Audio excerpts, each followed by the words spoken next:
Be on Off the Ball. With Vodafone, official sponsors of the Irish rugby team. Team of us. Everyone in. And you're welcome back to Off the Ball Saturday here on News Talk. John Duggan with you through on this extended show until 7 o'clock, because we're reflecting on what happened in Ireland's Six Nations match with England, because we are into the last 30 seconds now at Twickenham. Ireland 32 points, England 15 points. They were actually level 61 minutes into the game when Marcus Smith got his fifth penalty to make it 15 points apiece. But Charlie Ewell's been sent off after 80 seconds. Eventually took its toll on the home side at Twickenham, with Ireland scoring 2 tries in the last 10 minutes. Jack Conan with the first, and then Finlay Bealham the sub. Both subs actually touching over, and Ireland have now got 4 points from the game, and the bonus point as well, because they got their fourth try of the game. So a bonus point win, and Brent Pope's in studio with me, and Paddy Wallace is on the line. So Brent Pope, as the ball is about to go dead, when you look at the game before it, you would have looked at Ireland 32, England 15, a bonus point win. You'd be saying to yourself, wow, this is a brilliant day. It wasn't as straightforward as that. No, when you look at the results, and they say the history books won't lie, and they'll look back and they say a win away in Twickenham, wow, 32-15, they smashed them, but they didn't. Andy Farrell will be pleased with certain aspects of play, both team-wise and individually. I thought the back three, Hugo Keenan and James Lowe and Andrew Conway, particularly impressive. I thought then a number of forwards, Josh van der Fleer, Tyg Furlong in parts, Caelan Doris. So he'll be happy with the result. Whether he'll be entirely pleased with the performance, I would say not. Look, anytime you beat England over there, it's a great sense of victory and it's a great sense of achievement. But I think that as a coach, you want to play a certain way for the full 80 minutes and come out with a win and say, look, you know, it's we dominated from word go to the end of the match, and they didn't. They were ill-disciplined at times, and they made too many mistakes for the game to be particularly fluid. You know, we were sitting here watching. The game was still in doubt after nearly 70 minutes when it shouldn't have been. Now, okay, you can look at the scoreboard, and the scoreboard probably flattered Ireland a bit in the last 10 minutes because they got, 14 points in the last 10 minutes. But as Paddy and I said at half time, that would have been expected to win by 15 points. So, look, job well done. Move on and hope that England can bounce back and beat France. I think Eddie Jones will be in a bit of hot water just because of the way that, not the bravery England showed, but really they didn't look like scoring a try apart from the penalties. Ireland really gifted them a lot of those penalties on the penalty count. So he'll have some explaining to do. And then Ireland just have to hope that England can maybe take down France at home and they can still win the championship. So they're still in, provided they beat Scotland. Yes, next week, next Saturday, which they should. Stadium. Yeah, and the whistle is gone. It's England have been beaten by Ireland 32 points to 15 at Twickenham. So a bonus point victory for Ireland. Tries by Jack Conan and Finlay Bealham in the last 10 minutes there, after James Lowe and Hugo Keenan a touchdown in the first half. You'd have to go back a long time for such a significant margin for an Irish win at Twickenham, which is the interesting thing, despite the patchy nature of the performance. Paddy Wallace, strange day, really. Yeah, it was, and it was a nervous day, and it was bookmarked, I think, first 10 minutes and the last 10 minutes that Ireland were showing their potential. For the other 60 minutes, England pretty much dominated that game with 14 men, and that would be the biggest concern for Andy Farrell. And we looked at that at half time. What were the problems, and what could they remedy? The scrum in the first half and the penalty count were dominated by England, and that continued into the next half an hour of that second half. So they weren't able to right those wrongs, and that would be, as I say, very concerning from an Andy Farrell and Irish point of view. And they should have taken over that game. They weren't able to. So although the scoreline, looks much in the favour of Ireland, there'll be more questions than answers, I would say, from the press. And I think positively wise, yes, the bench did make an impact in that second half, and after about 65 minutes when front row changes were made, and there was an improvement, and yeah, you can take heart from that last 10 minutes period, but a lot more questions than answers, I think. John. Brent, the scrum, is that a personnel issue? Is that just on the day? Is there bigger issues there? We knew Andrew Porter and Ronan Gallagher were injured for this game, but are there concerns now after the base of what you've seen? You've got to go to the front row club for that, because I simply don't know. Is it the referee? Is it not getting that part of it right? Is it technique? Is it an inability to just be outmastered by a better prop? Prop remains one of those positions of the fine dark arts that when you're beaten man on man, you're beaten. You know, like everybody The World Cup final. Well, everybody can see it. You know, when it starts to unravel on the front row, everybody can see it. It's not like you get a chance, because every scrum comes up, you're nervous about going into another scrum time. So I haven't seen Cian Healy bettered since I've seen his career. I mean, he's always been a very good scrummager. So you've got to look at, you know, is it the whole scrum? Is it the referee misinterpreting things from an Irish point of view? They'll talk about that as well, and they'll go back and they'll start to talk about, because if it's a personnel thing, then they really need to start looking at what the alternatives are, you know, and that will happen I suspect on the June tour to New Zealand and in the next year's lead-up games, because you certainly couldn't afford to go to a World Cup and have, 7 or 8 scrum penalties and hope to win a game against 15 men. You know, you couldn't. I'm a hurler in the ditch here, so I'll admit that at the start. The Joe Schmidt era, Brent, was all about planning and precision and accuracy and getting things right and just maximising our ability. And then it got stale.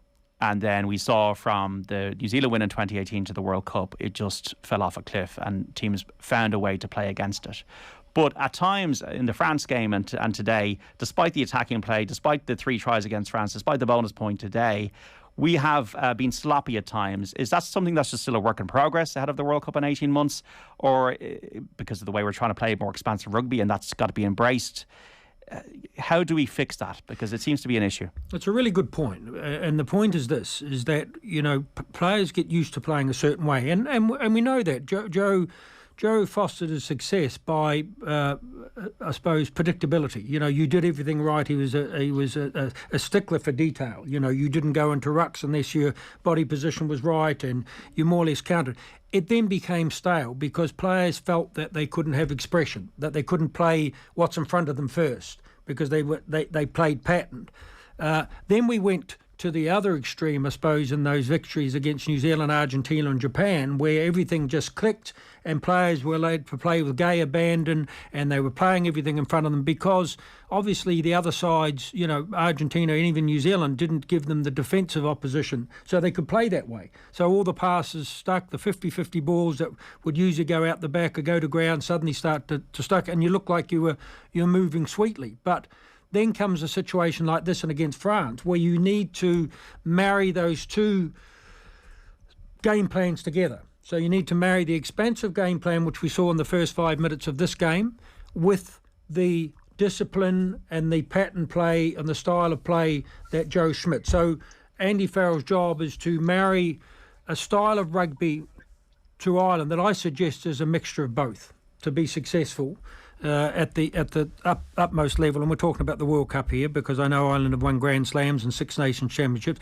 What they want is a semi-final or final or World Cup win that will define them as a great Irish side.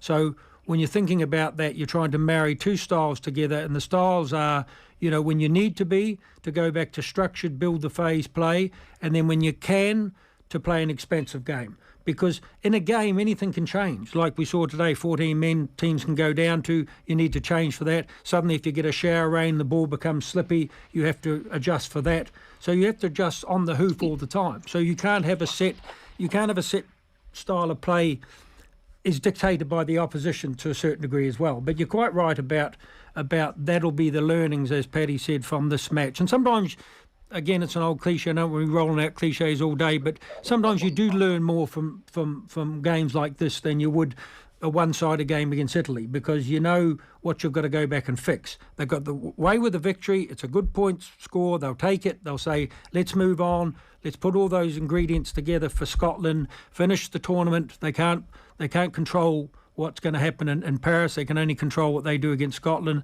Then build for the tour to New Zealand in the June, and then look to next year as being another starting point, focal point, and a build to the World Cup. Paddy, you played in a Grand Slam game in Cardiff back in 2009. You know what the last day is like. We still have a Triple Crown to play for. If France mess up against England, we could have the championship as well. So I think second place is probably a fair reflection of where Ireland are right now in the competition. Yeah, well, hope springs eternal still, but and I think England, as much as the scoreboard doesn't look like it whenever you step back and look at the game from that point of view, they'll take a lot of heart from that performance. That certainly for 60 minutes, playing with 14 men against a very good, one of the best sides in the world. They were much the better side. So 15 players on the pitch, England walk away probably winning that game.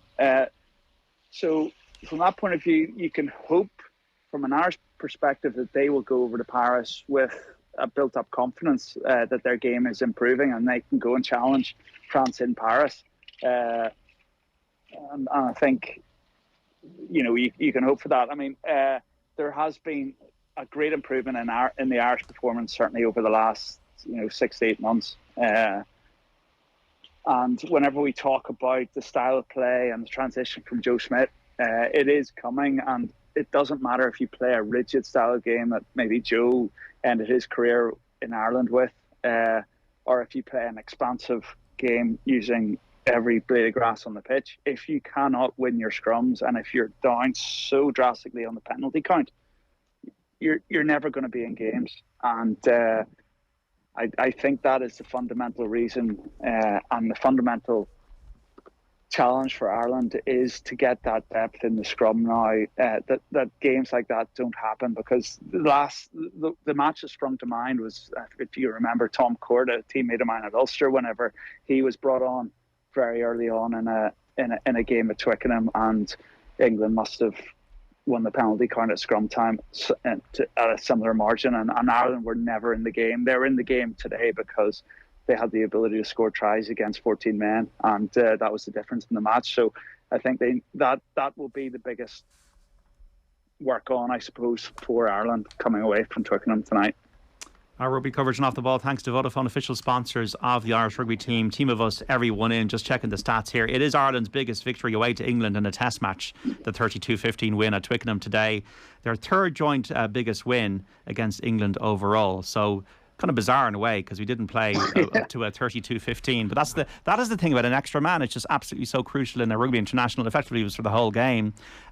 Good performances. We know the scrum is obviously something we have to work on, and the depth of that, Paddy. But who impressed you out there from an Irish perspective? I thought Caelan Doris again was outstanding. Shane, his contributions to the first two tries were a big difference. I liked Herring off the bench as well. He added something, and I think the bench was a positive impact for the Irish team. Jameson Gibson Park again. Whenever the tempo is up, the tap and goes. He keeps defences guessing, and he adds that X factor to the Irish performance. But he needs to be playing on the front foot. And as Popey said at the start of this analysis, I thought the back three were fairly solid again. Hugo Keenan, who quietly just goes about his business, but is a world class fullback, and we're lucky to have him. Changes for next week then, Brent? Any changes? No, and I think going a bit more on Hugo Keane, I think Paddy is right. He's really announced himself as one of the world's in-form fullbacks. And you can look at other players, more flashy players on the outside in that may play for France, or you look at the size and physique of Fetty Stewart, or you look at somebody in the All Black camp, or, Falau, one of these types of players. But Keenan is so good at the basics. Look, they've just seen some of the shots of him on screen. He took every ball in the air. He made probably more metres on the counter-attack than any other player. He's brave defensively. He's a good link man. So I thought he had an outstanding game, and I think probably Gibson Park probably got the man of the match. But I would have given it to Hugo Keenan. But again, I think Paddy's right. I mean, Doris and Van der Fleer up front. were exceptional in their running game. We didn't see too much of the kind of the axis that was Johnny Six and Bundy Aki. Really, they didn't get much front football. And then the back three, I thought, were also outstanding. I think Conway got a bit of luck in his 2 kicks in the 50-22s that went to Ireland, but you make your own luck, and he was very good in the air again and competing, and say those 2 kicks really changed the tide of the game somewhat. So there were some outstanding individual performances. They just didn't gel together as a side. I think Paddy is spot on saying that, if you were to go to a World Cup game with any opposition from the top table, we're talking teams like, South Africa, Australia, New Zealand, you couldn't cough up a penalty count like that and hope to win the match. You couldn't go to every scrum thinking, oh my God, we can't go to another scrum. We got to play for no scrums because every time we're having a scrum, we're giving away a penalty. So that's a real work on for Andy Farrell and his coaching ticket, and Paul O'Connell especially looking out for is I know they've had Andrew Porter coming back from injury, but injuries can happen, as we know, in the game. So really it's about, what are the problem areas, and that getting the interpretation from the referee after the game where Ireland were going wrong, take it on board, go back and say, look, this is what the referees are pinging us for. Because suddenly you can be in a situation where you build up a bit of a reputation of giving away penalties at scrum time, and other referees can come looking for it. And other teams play on that. You can guarantee Scotland are going to go next week and say to the referee, well, look, they're scrumming illegally. Look how many penalties they gave away against England. So that all has to be addressed. And so there might be some personnel changes for next week in the starting 15. Paddy, will we beat Scotland next week? I think we will, yeah. I think we'll get a better performance overall, and hopefully shore up some of those issues that we've raised today from the performance. But, Irish eyes, I suppose, are smiling still. Yeah, we can't complain. We probably sound like we're complaining here, but I suppose maybe that's a good thing that we've got the standards, Paddy. That we expect on it. Yeah, I think you're right. Yeah, we've rightfully built ourselves up to that expectation of standards within Ireland now. So that's a great thing, and we'll learn from it. We'll get better. Yeah, and I think that's a point worth making, because you get people on saying, very negative and stuff. And I've been so positive about Irish rugby for the last 25 or 30 years.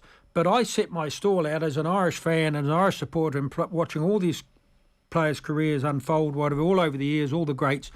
I set out my stall saying that I wanted Ireland to win a Grand Slam this year. And I thought it was in their hands. I thought they could go to Paris. And they very nearly did.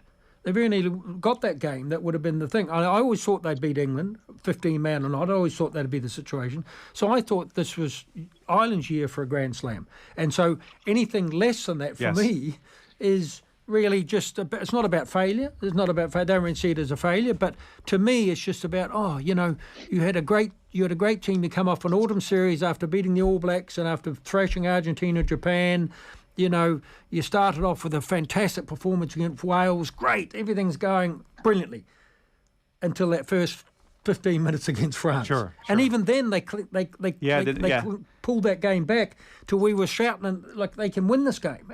And that just came down to a decision. In my opinion, they made the wrong decision. I'll stick by that, going to the corner when they should have gone to the corner, and tried to get the win over there, because that would have defined their season. I always thought they'd beat England away. The same wise, I'd be nearly 100% confident they'd beat Scotland. And that's not taking anything to Scotland. I just think that they'll get a bit of a backlash from this Irish side. Thanks so much, Brent. Paddy, thank you. Thanks, Paddy. Hi, Sean. Cheers. Good to see you, Pope. Yeah. Take it easy. Yeah, Brent, brilliant stuff. We'll have you in next week for the Scotland game. Look forward to that. I'm a good omen now, aren't I? Yeah, absolutely. Brent Pope there. We got a win today. And don't forget, Off the Balls is back tomorrow, 1 to 7. Joe Malloy in the chair.